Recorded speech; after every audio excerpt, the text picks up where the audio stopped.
Estamos de regreso. Mire, ya tengo varios mensajes y muchos relacionados con este tema que no hemos dejado de tratar del homicidio de Jessica González. Tengo en estudio al licenciado en Derecho Víctor López para, con su conocimiento y aprovechando su capacidad, nos explique cómo es el debido proceso, qué estamos viviendo con este caso jurídicamente, para que nos pueda ilustrar en este caso en particular y de manera general cómo son los procesos jurídicos y cómo tiene que llevarse esto.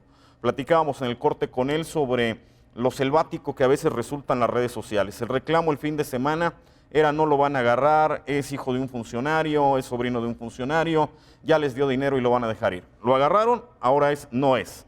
Ahora el reclamo es: ¿por qué no lo presentan? Y por otra parte vemos grupos y colectivos de activistas pidiendo a sus mismas compañeras bajar las fotos y bajar los videos, porque esto puede entorpecer y favorecer al acusado, al presunto homicida en este caso, sobre este proceso. Y aquí lo que se trata es tratar de tener claridad. Abogado, yo te agradezco mucho tu presencia esta noche. Muchas gracias, Salvador. Muy agradecido con la invitación. ¿Qué estamos viviendo? ¿Qué es esto que estamos viviendo? Pues la verdad es que yo considero que hay una actuación responsable por parte de la Fiscalía. Sin embargo, también considero que hay una falta de información. No olvidemos que los mensajes, que la audiencia que se ha encargado de revisar las declaraciones, las ruedas de prensa del fiscal, pues es una audiencia que no es experta en la materia jurídica. Entonces, el lenguaje que debe de utilizar el fiscal, o bueno, las personas que lo asesoran, pues debe ser un lenguaje más entendible para la sociedad. Ha sido muy responsable el fiscal en las actuaciones que ha tenido, ha sido un gran trabajo que además reconozco de la Fiscalía. El señor fiscal es una persona muy preparada y conoce mucho de los temas jurídicos. Sin embargo, sí es muy importante que la gente conozca con un lenguaje muy entendible lo que está pasando. Efectivamente, bueno, pues hay un delito de feminicidio o una presunción de un delito de feminicidio que supuestamente cometió la persona de nombre Diego. Hago una pausa.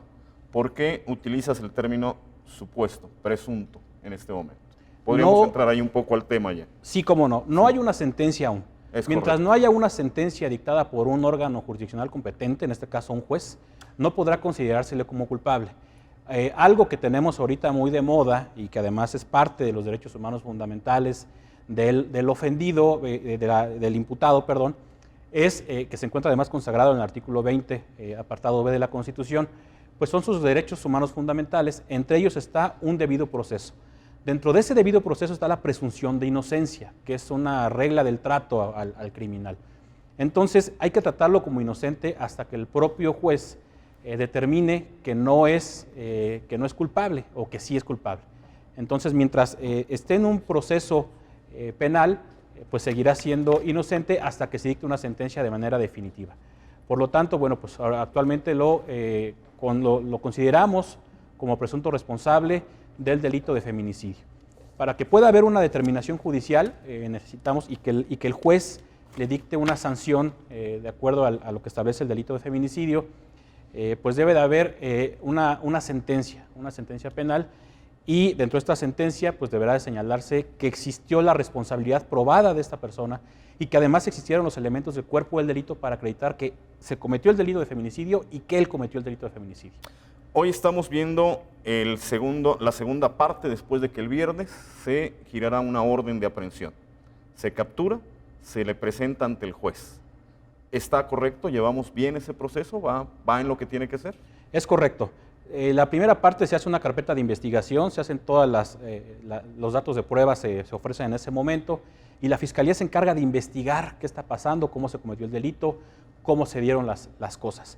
Una vez que la Fiscalía tiene los elementos, acude a una audiencia privada con el juez de control para que el juez de control le obsequie una orden de aprehensión. ¿Qué es un juez de control, abogado? El juez de control es la autoridad jurisdiccional del Poder Judicial del Estado, en este caso, o de la Federación, en este caso es un delito del fuero común, entonces es del Estado, y el juez de control es el responsable jurídico que que está facultado para conceder la orden de aprehensión.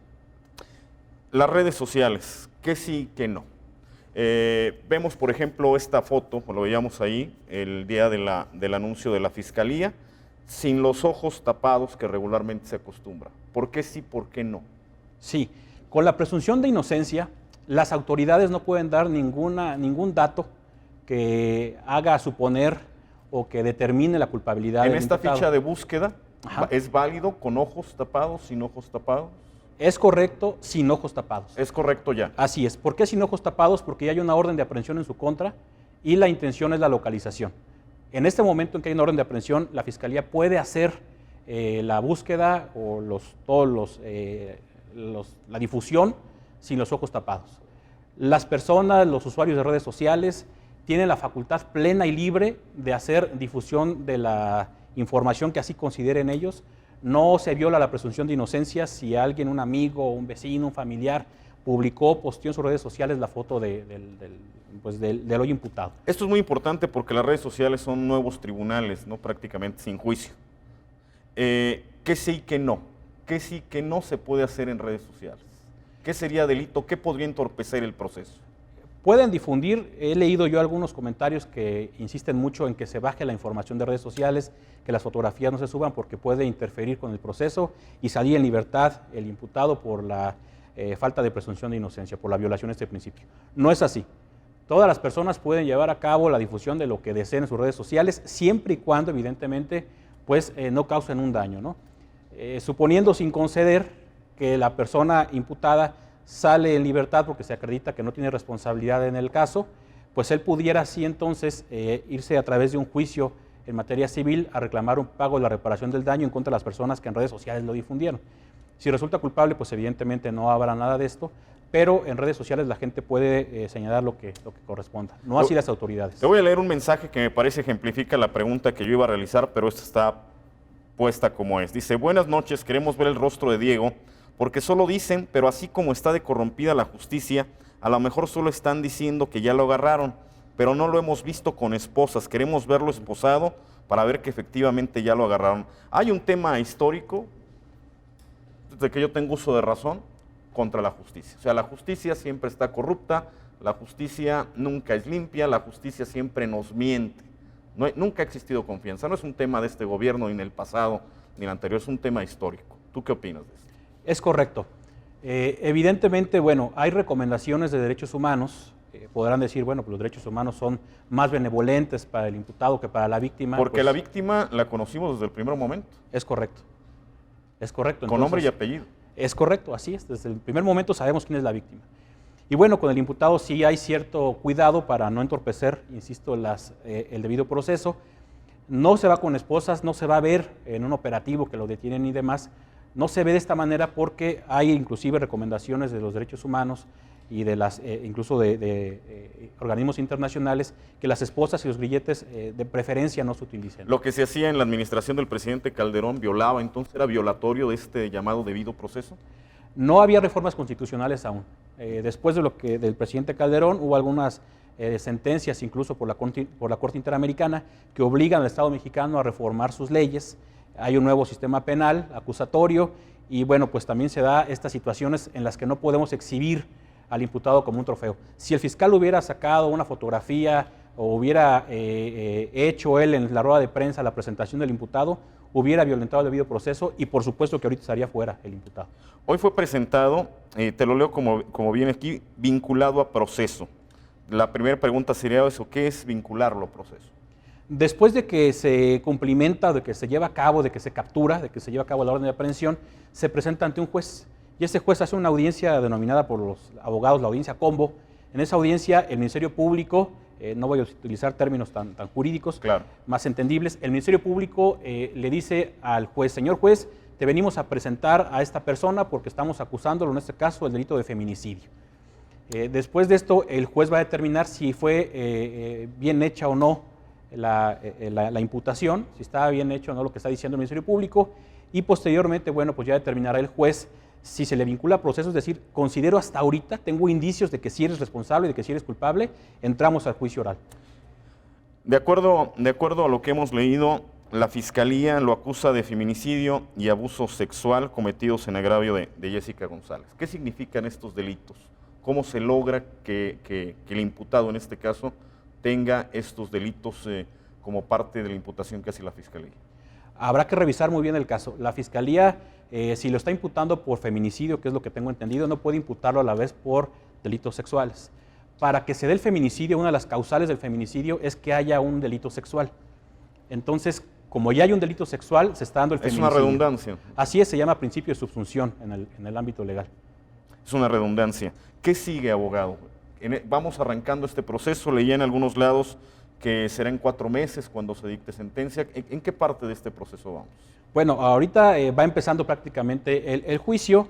En 4 meses el Ministerio Público tendrá que ofrecer más datos de prueba, se llevará a cabo toda la revisión del caso por parte del juez, habrá más audiencias y finalmente yo calculo que aproximadamente en 8 meses, 1 año, habrá una sentencia definitiva por el juez de primera instancia. Posteriormente tiene la facilidad el imputado de irse a una segunda instancia ante una sala penal en el recurso de apelación y bueno, por último, si considera violados derechos humanos fundamentales, podrá acudir al juicio de amparo directo. Me imagino a la gente en casa ahorita diciendo, 1 año. ¿Qué va a pasar con esta persona durante 1 año? ¿No? Se quedará recluida. Él, como medida cautelar, el juez de control determinó por el tipo del delito, evidentemente, que se queda recluida en un centro estatal, un centro de actuación social estatal. ¿Estarás de acuerdo, abogado, que la gente con lo mediático que ha sido este tema estará pensando que la audiencia debía ser pública, que incluso como en otros países con otro sistema penal tendría que transmitirse, que tendríamos que tener acceso a los medios para darlo a conocer a la gente? Es diferente, no es así como nos lo imaginamos o como mucha gente lo cree y lo manifiesta en las redes sociales. Las audiencias son públicas. La gente que esté interesada tiene la facilidad, la facultad de poder asistir a las audiencias. Si el juez considera que los datos que se van a tratar en las audiencias son de carácter muy reservado, podrá determinar la no publicidad de la audiencia, que se lleve de manera privada, ¿no? De manera cerrada. Yo te pudiera garantizar, además, Salvador, tú que eres además muy conocedor del derecho, yo te pudiera garantizar prácticamente que sí es Diego. ¿Por qué puedo garantizar lo que sí?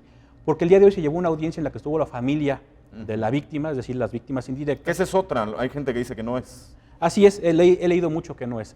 Entonces, al estar ahí la familia, pues por supuesto que si no fuera la persona que ellos conocían además, lo hubieran denunciado de manera inmediata, ¿no? Yo te garantizo que sí es, hay las suficientes testimoniales, los propios padres de Diego que declararon y sobre todo, te insisto, la familia de la víctima que reconoció a Diego como el agresor de su hija. ¿No existe nada entonces para redondear un poco que limite el hecho de que la gente publique fotos, videos de esta persona en redes sociales? Siempre y cuando no sean funcionarios de la Fiscalía del Estado, no sean funcionarios del Poder Judicial Estatal, pueden ellos publicar lo que gusten en sus redes sociales, de manera, bueno, por supuesto, respetable. Licenciado en Derecho Víctor López, te agradezco muchísimo el que nos hayas ilustrado esta noche sobre este caso. Es un tema que evidentemente se ha vuelto mediático, es un tema que importa a la gente, pero que, como yo he dicho en este espacio, ejemplifica y representa lo que pasa en este país. 10 mujeres asesinadas estadísticamente diario, parece que es una cifra por la cual todos debemos preocuparnos y hacer algo realmente. Es correcto, y aprovecho tu espacio para enviarle mis condolencias muy sentidas a la familia de Jessica, y por supuesto creo que tenemos la obligación de disculparnos a nombre del género masculino con todas las mujeres por todo el daño que les hemos hecho. Y como sociedad, una sentida por disculpa, supuesto. y como sociedad, por supuesto. Abogado, te agradezco mucho. Muchas gracias. Muchas gracias por compartir con nosotros. Espero que haya quedado un poco más claro qué sí, qué no y en qué parte de este proceso se está.